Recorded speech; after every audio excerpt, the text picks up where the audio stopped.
My name's Stavros. I go by Steve. It's easier for a lot of people. The company is LowMesh. We build Meshtastic and MeshCore compatible hardware. Stick around and we'll get right to it. Back when the company started, we were doing mostly 3D printing. We currently sell the Pocket S, which is a solar powered device through Rockland's website. But just recently we started to sell this, which is the Pocket Ranger. It's an injection molded. It has custom firmware, which I'll get a little bit into. It uses a Rack 4630 module. It is compatible with both systems, MeshCore and Meshtastic. By default, Meshtastic is preloaded.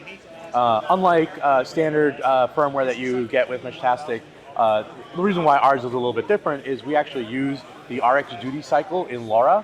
So we're actually getting about 50 to 53% more efficiency in receive mode. So we're actually able to, our batteries last longer, because when you have 2000 milliamps, every milliamp counts.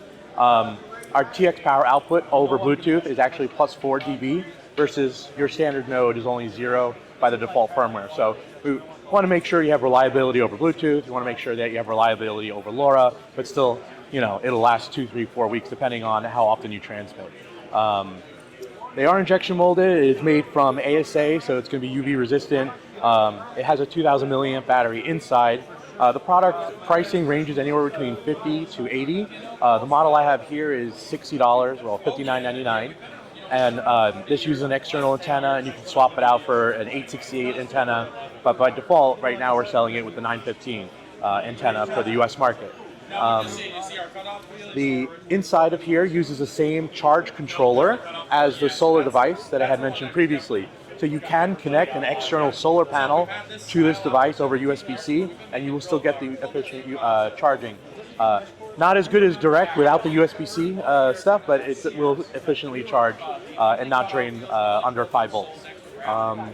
Besides that, I don't have an IP rating yet, but I will be going for one, and I'm pretty sure I can get 66. I'm not sure if I can get IP67 yet, but the components I use, the parts, the ePTFE membrane, all of that is rated for IP67.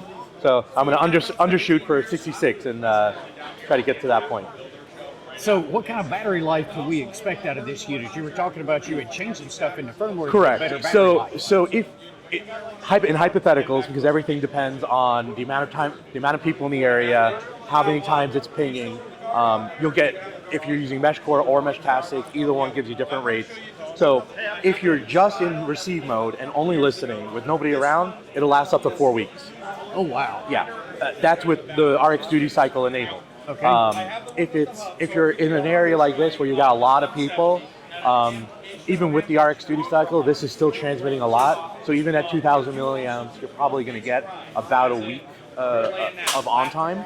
But yeah, it really depends on the amount of times you're transmitting and how often you're sending negotiation packets for relaying to the network where you are at that point. Okay, outstanding. Now, what's the website where people can go and check these out? LowMesh.com, and if they want to contact me, they just go sales@lowmesh.com.